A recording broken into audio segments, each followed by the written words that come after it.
para poder hablar de lo que voy a hablar esta mañana tengo que poner algunos antecedentes, porque si no pongo antecedentes es muy fácil que ustedes me malinterpreten o que caigan en un extremo indebido, y es en el que a veces o comúnmente caemos los cristianos cuando hablamos de eso. Así que intento prevenirnos a todos de caer en ese extremo, el extremo de la crítica. Cuando hacemos autoevaluación, tendemos a la crítica. En vez de autoevaluarnos sanamente, nos flagelamos y nos herimos más. Así que vamos a intentar no llegar hasta allá. Lo que quiero poner como base es que, o varias bases, como fundamentos de lo que voy a decir en este mensaje, es que primero, yo crecí dentro de una iglesia. Casi mi mamá da luz ahí en medio de las sillas del templo. He estado involucrado en la vida de la iglesia toda mi vida. No es tan larga, pero es toda. Le debo a la iglesia mucho de quién soy, mucho de mi formación, de cómo vencí temores en mi vida, de cómo aprendí a hacer ciertas cosas, las aprendí en la iglesia. Creo en la iglesia. Creo que la iglesia es un instrumento que Dios usa para la formación de otros. Sobre todo, la iglesia es la esperanza del mundo. Hay muchas formas de ayudar a este mundo, de mejorar, decimos, a este mundo. Las organizaciones y ONGs que hacen ayuda social de cierto tipo, las empresas mismas hacen sus programas de cuidado al medio ambiente, a las personas pobres. Hay muchas formas de ayudar, pero la mejor es la iglesia. La iglesia tiene las mejores condiciones para ofrecerle al mundo esperanza, bienestar, transformación interna, espiritual, del alma. Quiero decir que yo respeto a la iglesia, respeto la misma institución de iglesia como tal. Creo que la iglesia merece honra. Yo creo en la iglesia. Yo puedo decir que amo a la iglesia. A la iglesia le entrego mi tiempo, le entrego mis talentos, le entrego mis recursos. Lo hago porque creo en esto. Aquí no tengo los mejores salarios ni las mejores oportunidades. Y entrego más a pesar de eso, porque creo en esto, porque amo esto. Yo no soy la iglesia como si esto dependiera de mí. Así que no lo hago porque dependa de mí, sino porque me gusta, porque lo necesito. De alguna forma hay algo de mí que quiere siempre dar.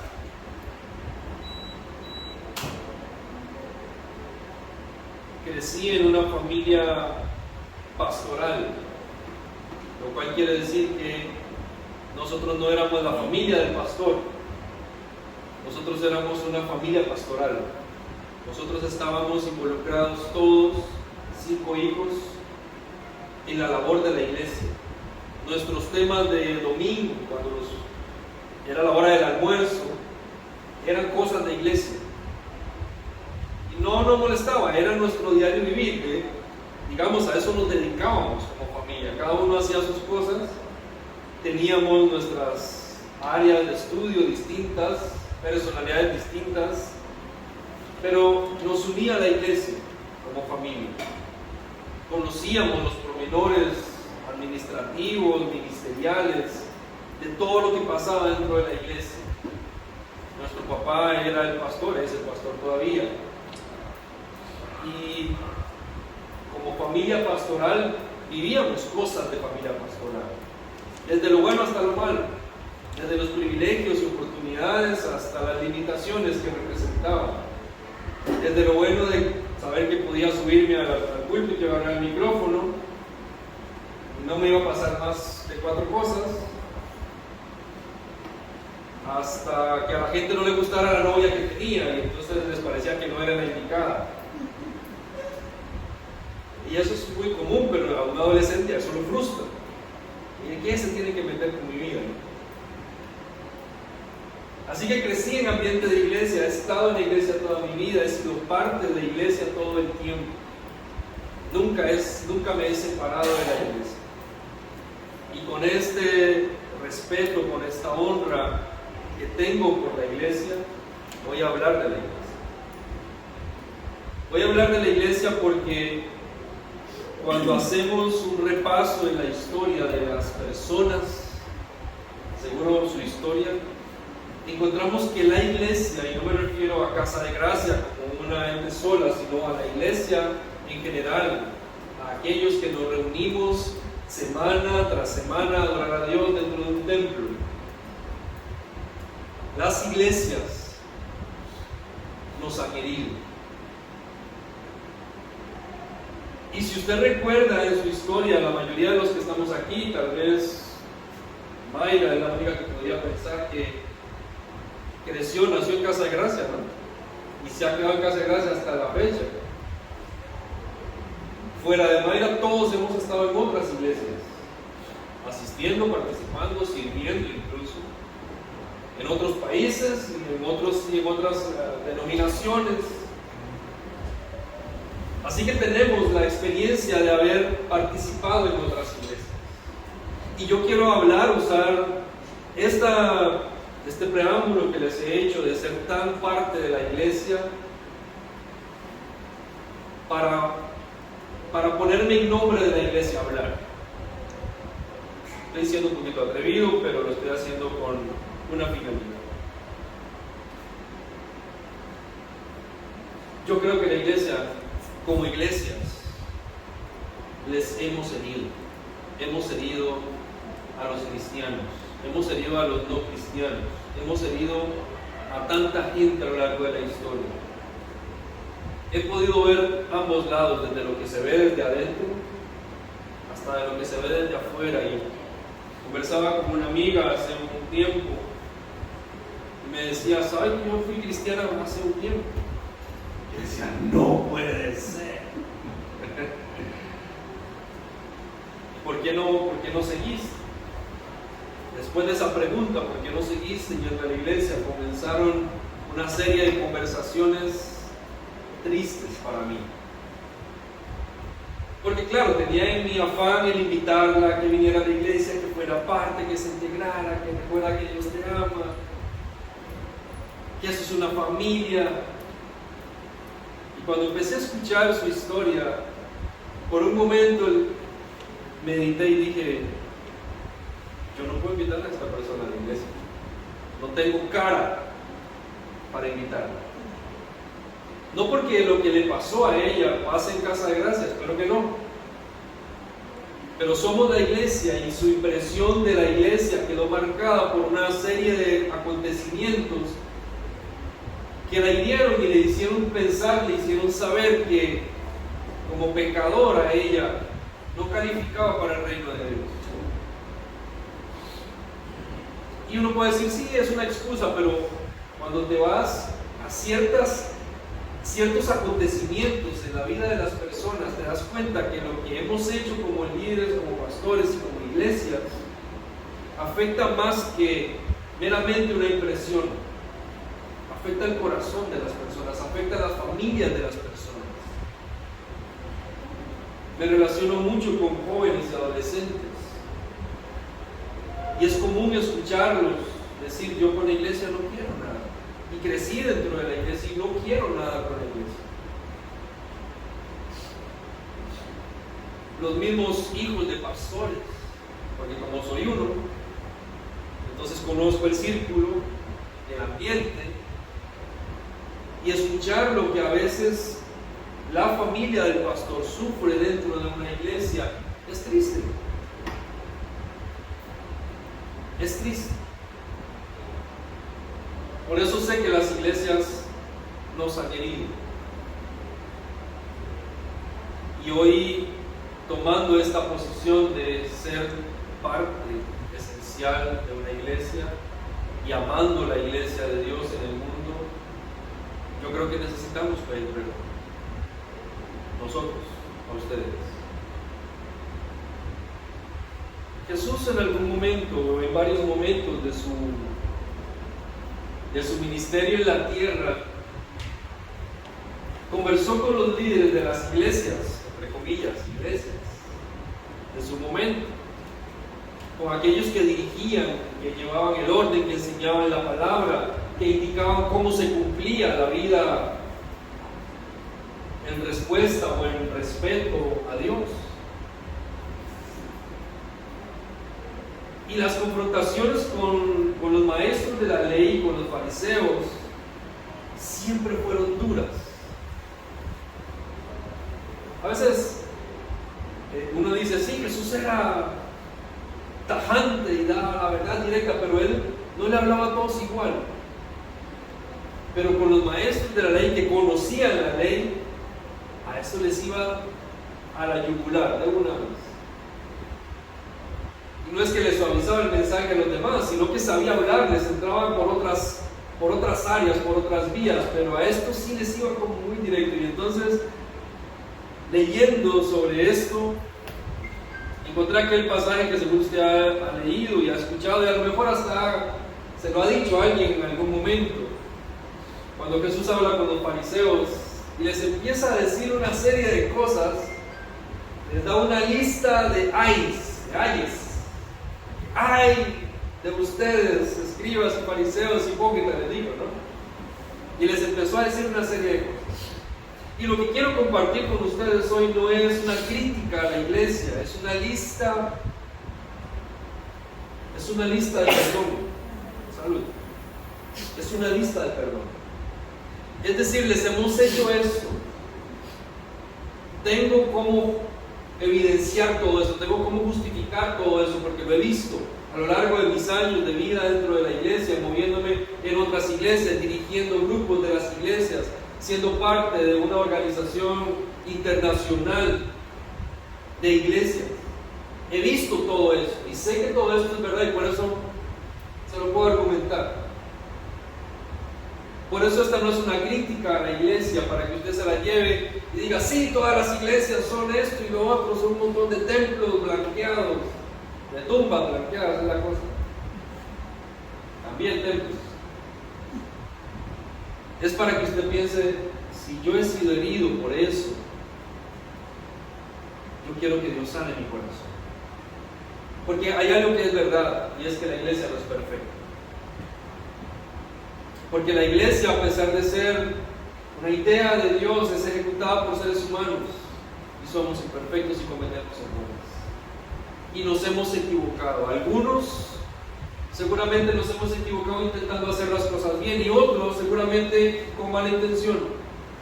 Porque nunca falta quien tiene una mala intención y usa y abusa de la iglesia o del evangelio para sus propios fines.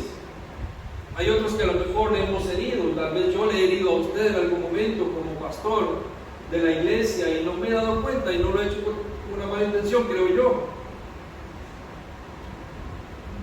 Así que esta es una lista de perdón. A veces nuestras iglesias, en vez de ser hospitales para curar el alma y el corazón, se convierten en templos de sangre, donde sangran el corazón. Y nos duele restaurar la relación con la iglesia. Tal es así que muchas veces cuando hemos tenido una mala experiencia o hemos sido heridos en una iglesia, no queremos saber más de iglesias por un tiempo. No queremos saber de líderes, de pastores, no queremos saber nada de eso porque hemos sido lastimados y decimos, no quiero otra vez lo mismo, volver a caer en eso. Y cuesta mucho restaurar el corazón de alguien que ha sido herido por la iglesia a través de la iglesia. Porque si aquí es donde somos sanados, es difícil hacerles que vengan al lugar donde fueron heridos. Y por eso es importante que nosotros como iglesia vayamos a aquellos que están caídos y están lejos del Señor, que se apartaron porque fueron heridos en la iglesia, y les llevemos consuelo también. El sentido de este mensaje, de esta serie que hemos estado haciendo sobre heridas, lo plasmamos desde el principio, y es que nuestras heridas, al empezar a sanar, son el mejor recurso para ayudar a otros a sanar. Por eso, si usted fue herido por la iglesia, cualquiera que tenga de nombre, cualquier denominación que sea, porque esto no es una crítica, si fue herido, permita que Dios sane su corazón para que pueda ir a otros que también están heridos y sanar esos corazones. Porque la iglesia no es Dios, pero Dios sí está en la iglesia también. Sí es un diseño de Dios. Sí cumplimos, nos sumamos a un plan divino en esta tierra. Tenemos una misión importante que cumplir. Si usted va a su Biblia, se va a encontrar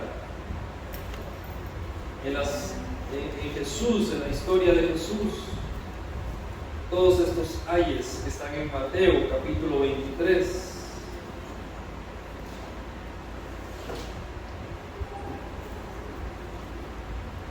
Vaya a su Biblia, Mateo 23, por un momento.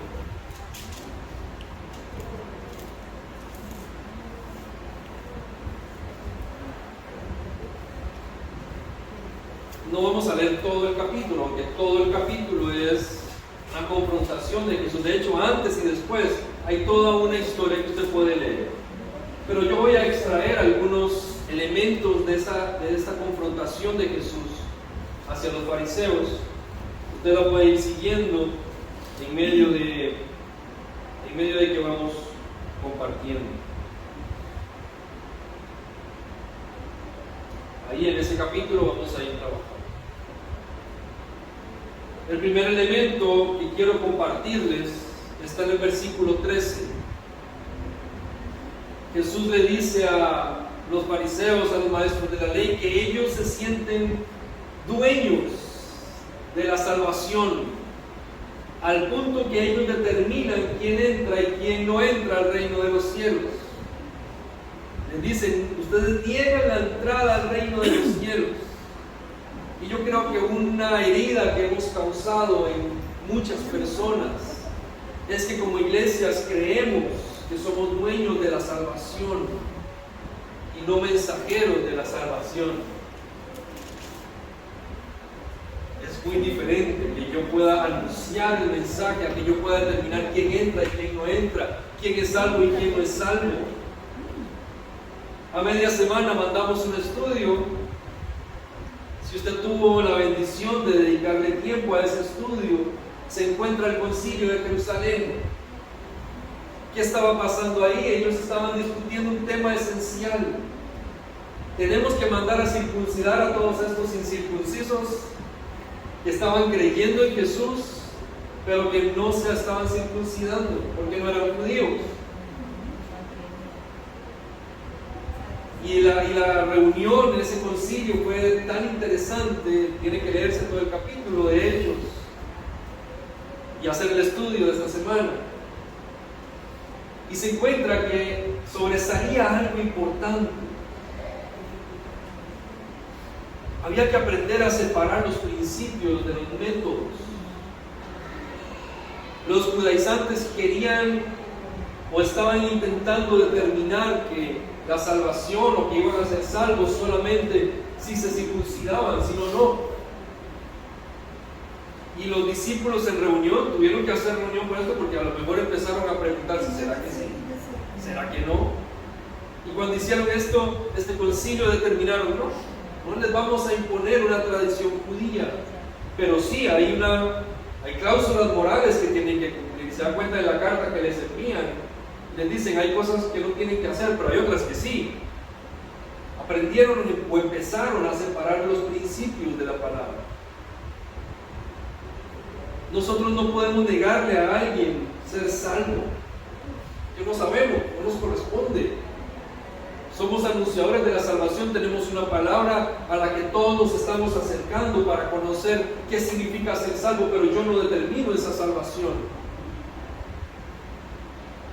Entonces hemos puesto cláusulas humanas que no podemos decir que son pecaminosas, pero que tampoco podemos decir que son un mandamiento explícito en la Biblia. Entonces nosotros estamos acostumbrados, por ejemplo, a hacer oraciones de fe para que la gente se convierta a Cristo, pero encuentras en la historia que cientos y miles de personas han hecho la oración de fe 15 veces en su vida, y todas las veces fueron porque los empujaron, pero nunca porque tenían realmente una intención de seguir a Jesús, hasta el día que ellos dijeron: realmente yo quiero a Jesús. Entonces no es el acto realmente el que le da la salvación a la persona. Llenamos un montón de estadísticas, se convirtieron 15 personas, 200 personas en un evento, pero la conversión no es eso. La conversión no es una oración de fe. La conversión es una transformación, y eso solo se puede ver en medio del tiempo. La oración es apenas un paso, es apenas un primer acercamiento, es un inicio, es una súplica: Señor, ten misericordia de mí que soy pecador, reconozco que te necesito, cámbiame. Y el cambio se empieza a dar poco a poco, y la conversión no la podemos saber todavía.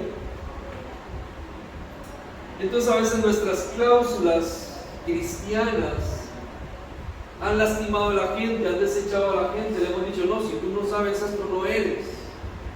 A mí me pasó una vez que estaba en una conferencia de líderes y nos mandaron a arrepentir a todos, principalmente a los que no recordábamos cuál había sido el día de nuestro nacimiento en Cristo,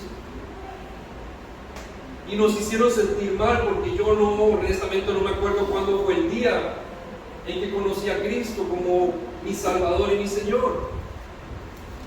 Y te dicen: tú tienes que conocer tu día mejor que tu día de cumpleaños, porque ese es tu nuevo día de cumpleaños. Sí, está bonita, la idea está bien, pero el que no me acuerde no significa que no lo haya hecho honestamente. Lo que pasa es que tenía como 7 u 8 años, así que no me acuerdo bien, pero me acuerdo que sí, ese día, el día que fuera, del mes que fuera, porque no sé cuál era, un día en la noche, en medio de un culto, me incliné en un mueble de madera que había en la iglesia que sostenía unas bocinas, y le dije a Jesús honestamente, como un niño inocente, que quería tener una relación con Él. No me acuerdo cuando tenía 7 años, así que puedo sacar cálculos. Eran 7 u 8 años, así que ni siquiera estoy seguro. Y eso me descalifica porque no me acuerdo. A eso me refiero, a que ponemos pautas y cláusulas que asustan a la gente, que las hace tomar decisiones nuevamente, que los empuja a hacer acciones que no tienen sentido, porque creemos que nosotros sí determinamos quién sí y quién no. En el versículo 14, Jesús los encara a ellos bastante fuerte, ¿no? Les dice que ellos, este versículo 14 no está en todas las versiones de la Biblia. Si usted lo busca se da cuenta que no está en todas, pero me llama la atención lo que dice, ¿no? Jesús le dice a ellos que ellos devoran las casas de las viudas. De alguna manera ellos sacaban provecho de su posición, porque eran los maestros de la ley, eran respetados, la gente tenía que honrarlos y respetarlos, y tomaban decisiones y hacían cosas que les favorecía solamente a ellos. A lo mejor a usted le tocó en algún momento lidiar con nuestras imágenes pastorales o de líderes que exigimos ser respetados, honrados, reconocidos. Pero sabe, Jesús enseñó que en el reino de los cielos la grandeza es servir. Y a nosotros nos gusta que nos sirvan, así que cuando usted entra a una iglesia le enseñan a honrar a su pastor. No está mal honrar a su pastor, pero no vamos a exigirle una honra determinada, porque Empezamos a decir cómo se honra, qué se debe hacer, y exigimos que nos traten de cierta manera. ¿Sabes? Somos seres humanos completamente normales. Les he contado en algún momento que cuando estaba trabajando en el colegio, que no trabajo ahora, cuando estaba trabajando ahí, ya era pastor, pero cuando empecé ahí no lo era todavía, no estaba dirigiendo la iglesia y tampoco yo lo anuncié. Y un día uno de los compañeros se enteró por no sé cómo, redes sociales o no sé, que yo era pastor y llegó a pedirme perdón a la oficina. Perdóname porque yo no sabía que tú eras pastor. Y yo dije, ¿y cuál es el problema? Que yo te hablo a ti con toda naturalidad y te hablo así, con las palabras todas comunes, tú eres pastor. Y yo dije, ¿qué tiene que ver? ¿Acaso que tienes que cambiar conmigo porque yo he sido toda la vida y no te preocupó? ¿Por qué te va a preocupar ahora? No, si es que a los pastores uno no les puede hablar igual. Sí, puedes. Nosotros sacamos provecho de la posición para obtener favores y beneficios y eso no está bien. En el reino de Dios es servir, de eso se trata, de dar, de cómo puedo dar lo que yo tengo para otros en beneficio de los demás. Jesús denuncia delante de los fariseos y cuando nos retratamos como iglesia nos damos cuenta que hacemos esas cosas. Hay que tratarnos por el título, ¿verdad? Aquí nosotros bromeamos con eso, más bien nos lo llevamos al extremo del chiste. Profetas, apóstoles, arcángeles, aquí tenemos de todo eso. Porque caemos en el tema como de no permitir que se le suba a nadie a la cabeza nada. Porque la posición realmente no es lo que nos hace un líder, es servir a otros. Usted es un servidor no porque tenga una posición dentro de la iglesia o porque usa el micrófono para predicar, que no todos son para predicar. Algunos sí, como Ángel, pero él dice que no, pero sí. Amén. Versículo 15. Jesús le dice a los fariseos que ellos andan en busca de seguidores y los hacen, dice, más hijos del diablo. Y sabe que me encuentro que nosotros en nuestras iglesias hemos desarrollado una obsesión por los números. Nos encanta la cantidad de gente, nos encantan los templos llenos, la muestra o la evidencia de que una iglesia es de Dios, es importante y se predica ahí, en verdad bien, es porque hay gente, miles. Y tenemos esa obsesión de querer llenar el templo a toda costa. Hacemos lo que sea, cualquier cosa, variamos desde el mensaje hasta el estilo de culto, con tal de que la gente venga y se llene el templo, tengamos templos más grandes y seamos famosos y reconocidos y nuestro nombre figure. Tenemos una obsesión que lastima porque la gente no se siente atendida, no se siente cuidada, no es orientada, no es formada. No se les desarrolla su carácter porque simplemente asisten a un culto bonito el domingo, que es un espectáculo que satisface la emoción, y la culpa de eso la tenemos nosotros, los líderes.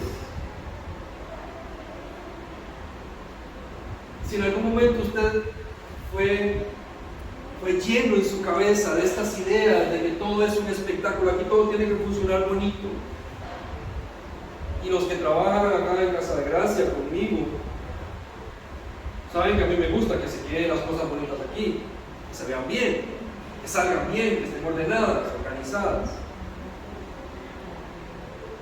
Pero eso nunca está por encima de la persona. No es llenar un lugar. En algún momento en conversación de líderes me decían seguramente va a ser necesario devolvernos a cómo hacíamos antes las cosas, porque es que a la gente como que no le gustan las mesas. Como que a la gente no le gusta el estudio bíblico, que se le esté mandando un estudio para la casa para que venga y preguntarle si lo hizo o no. Y yo pensaba, y entonces, ¿a qué nos dedicamos? ¿A que la gente esté feliz? ¿O a enseñar la palabra como debe ser? Tengo que desarrollar en la gente un criterio, una capacidad de estudio de la palabra, y lo tengo que hacer a toda costa, aunque la gente se vaya.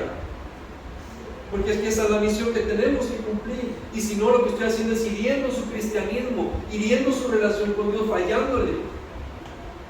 Fallándole a usted y fallándole a Dios.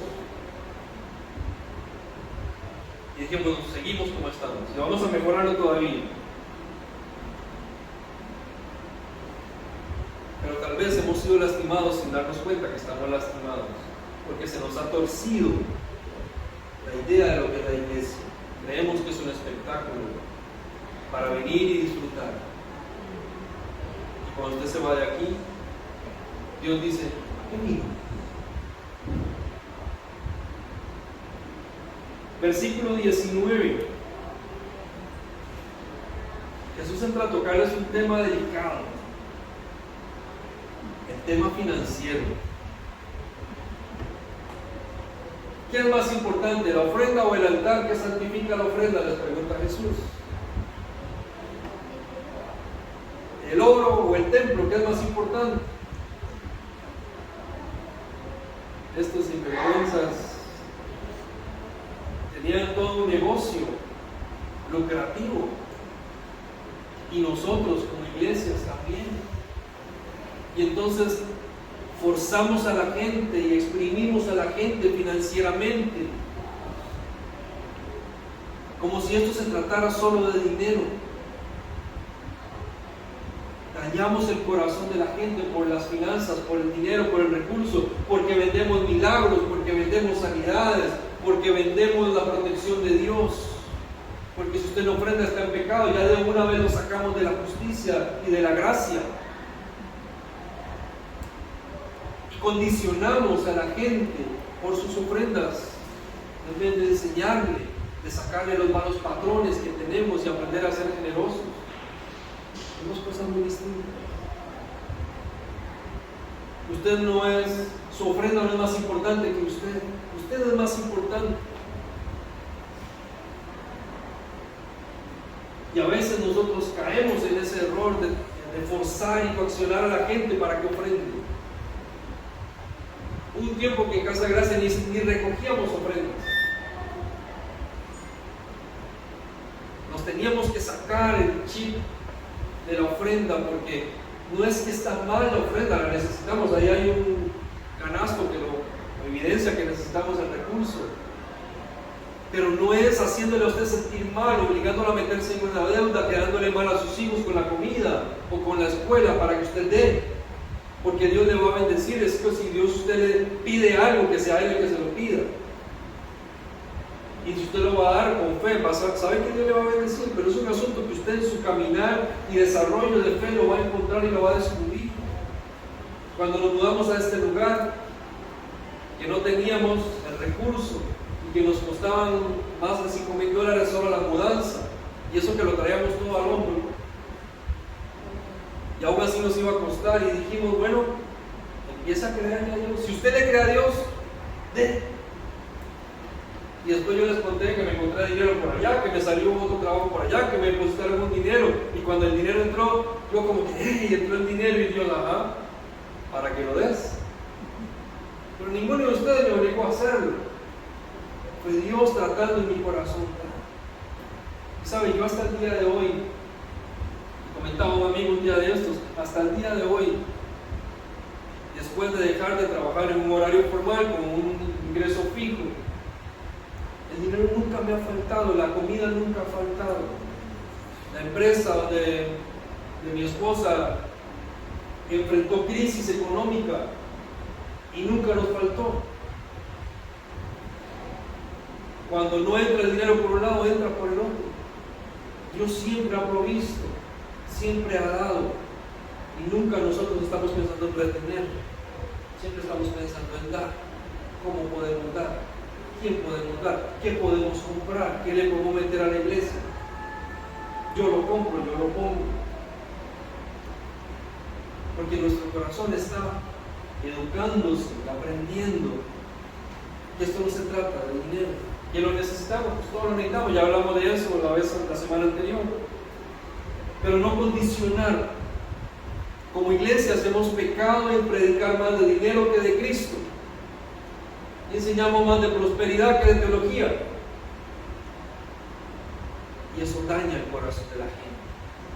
Eso mete en una enfermedad letal como está en el mundo hoy en día. Y como lo conversamos la semana pasada, por eso si quieres saber más, vaya a ver el video de la semana pasada.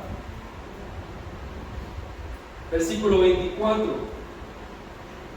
Jesús les dice una frase. Para nosotros tiene un sentido un poquito cómico, ¿no? En su lenguaje, estas dos palabras se parecen, entonces era como un juego de palabras, mosquito y camello. A nosotros no son parecidas, pero en ellos, en su lenguaje sí. Jesús le dice: ustedes vuelan el mosquito y se tragan el camello. Aquello que es pequeño lo ven con microscopio para determinar el diezmo del zancudo, pero del camello no les importa, lo dejan pasar. O sea, las cosas grandes las dejamos, las cosas importantes, las cosas pesadas, las cosas que realmente importan, las dejamos por encima, pero las que no importan le damos demasiado énfasis. La justicia es más importante, el servicio es más importante, el amor es más importante. Pero ustedes están fijándose si una persona partió la semilla en 10 y dio el diezmo. Equivocamos el orden de las cosas, las prioridades empiezan a cambiarse, y algo que hemos hecho como iglesia es alterar las prioridades. Saturamos a la gente con compromisos, pero predicamos que la familia es importante. Entonces, ¿con qué tiempo van a tener momentos familiares? Aquí, cuando alguno de los líderes no va a venir un domingo, ¿saben qué pasa? Simplemente se va y me dice: no vengo, voy a fiesta familiar, no vengo, me voy de paseo, me voy para la hermana República Chicana 2 meses. Haga, traiga café nada más. Porque le hemos estado enseñando a nuestros líderes su tiempo de familia, su tiempo de familia. Que mire, que el otro está enfermo, que mi hijo está enfermo, no se va a poner bien. No venga. No, pero yo tengo que dirigir, alguien más lo hace. Organícelo, llámese a fulano, coordínelo.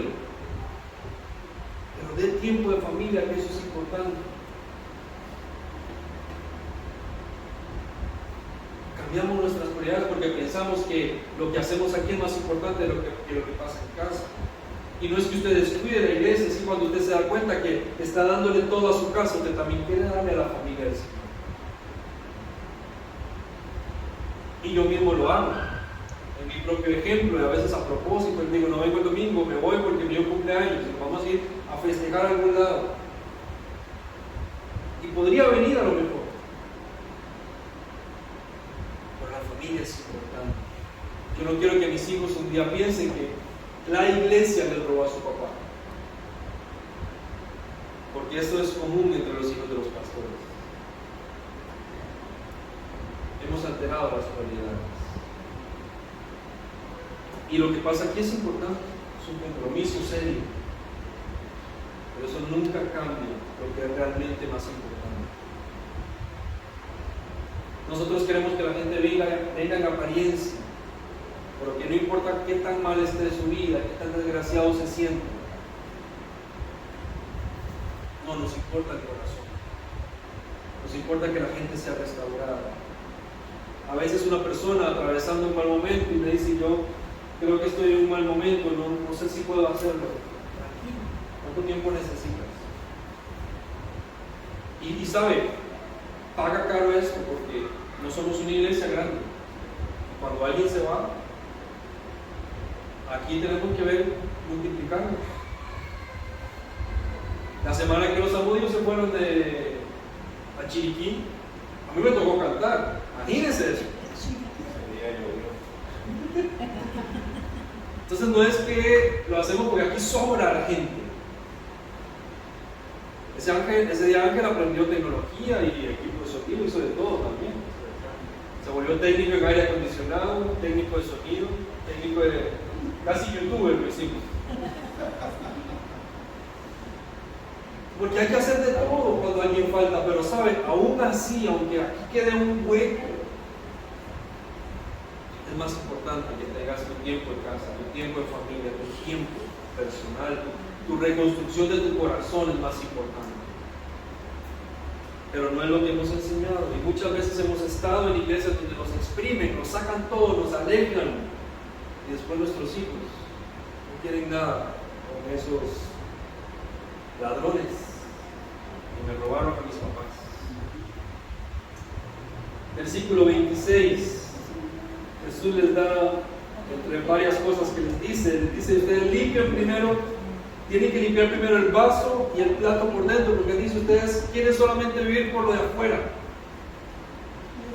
Aquí todo se trata de apariencias, todos se tienen que ver bien, todos se tienen que ver bien, entonces le imponemos a la gente cómo vestirse, según el criterio de quién hay que vestirse. Y entonces la persona que no se viste de determinada manera está mal, está en pecado o no puede servir. Las apariencias importan. Bueno, no es que usted se puede poner cualquier cosa y que todo está bien y todo es permitido, no, pero no es la apariencia lo primero. Una persona que con la forma en la que se viste no honra a Dios, tiene que trabajar primero en su honra a Dios. Entonces hay algo interno que trabajar.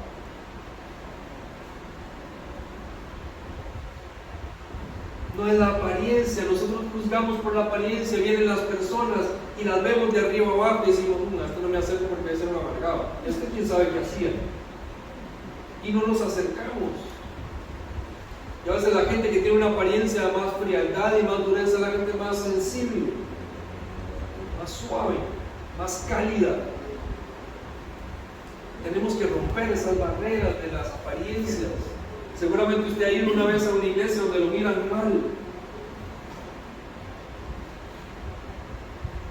Jesús nos enseñó que la transformación surge de adentro y se manifiesta afuera, pero empieza adentro. Lo primero que le tenemos que cambiar a la gente cuando viene a Cristo no es lo de afuera, es lo de adentro. ¿Para qué yo quiero que cambie lo de afuera si lo de adentro sigue estando mal? Salen del mundo, pero el mundo no sale de ellos, entonces regresan a lo mismo. Simplemente vienen de paseo. No tiene sentido. Mejor ayudemos a la gente, aunque tengamos que aguantarnos por un buen tiempo sus malas mañas y sus malas cosas. Y que juzguen que somos una iglesia carnal y fría y que no le importa nada. No importa, estamos haciendo el trabajo como una persona, ayudémosle a crecer. Y en ese camino y en ese desarrollo la persona va cambiando lo de afuera, porque lo de adentro empieza a ser restaurado. Pero no es lo que nos han hecho, no es lo que hemos hecho. Versículo 28. Jesús le dice a los maestros de la ley, ustedes se presentan ante todos como hombres justos. ¿Saben qué hemos hecho los líderes? Y nos hemos hecho un daño nosotros y le hemos hecho un daño a usted. Nos hemos subido en el pedestal de la grandeza. Y le hemos enseñado que los pastores y los líderes no se equivocan, no cometen errores. Su palabra es santa, respetable, irrefutable, incuestionable. Y así queremos que nos traten. Y en esa posición de grandeza después nos vemos ahogados porque nos damos cuenta que no somos así, que no somos perfectos. Después tenemos que lidiar contra esa persecución propia. Decir, Señor, soy un imperfecto delante de ti, soy pastor, y Dios dice, si yo sabía. Tú eres el que estaba equivocado. Yo sabía quién eras tú desde el principio y te escogí. Y nosotros creemos que cuando vamos a ser líderes es porque estamos súper bien, llegamos a otro nivel.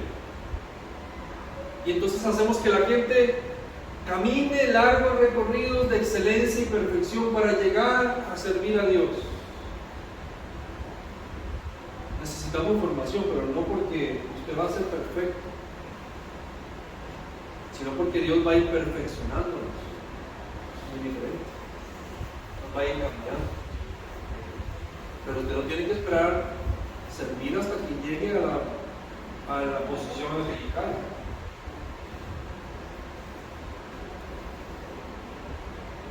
No se suba nunca al pedestal de la grandeza. Nunca se sienta tan líder que está tan perfecto que nadie le puede llamar la atención, que nadie le puede corregir, que nadie le puede orientar. Todos necesitamos ser cambiados. Y les he dicho muchas veces a los líderes, cuando yo estoy predicando, si yo me estoy yendo del camino, hablen, digan, cuestionen, yo no me lo sé todo, me puedo equivocar muchas veces. Ya el pastor hace su tarea de todas maneras, el pastor Maquena, anda por ahí. Pero usted lo puede hacer porque él está en una posición angelical allá. Pero todos podemos preguntar, cuestionar por qué, de dónde sale eso, cómo lo sabe, de dónde salió ese dato, esa información. Y yo no debo molestarme porque usted cuestione. Un ejercicio que hago siempre con los líderes es cuestionen, pregunten, digan, hablen lo que no les parece, no tienen que estar de acuerdo con todo lo que yo hago, pienso. Todos nos equivocamos, a veces actúo mal. Todos actuamos mal. Nos tenemos que bajar del pedestal de la grandeza, mostrar que somos sensibles, que somos pecadores, que somos seres humanos, que también nos hemos equivocado, que hemos hecho comentarios indebidos, que hemos faltado el respeto.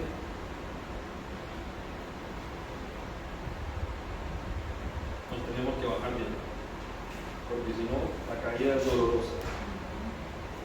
Versículo 29.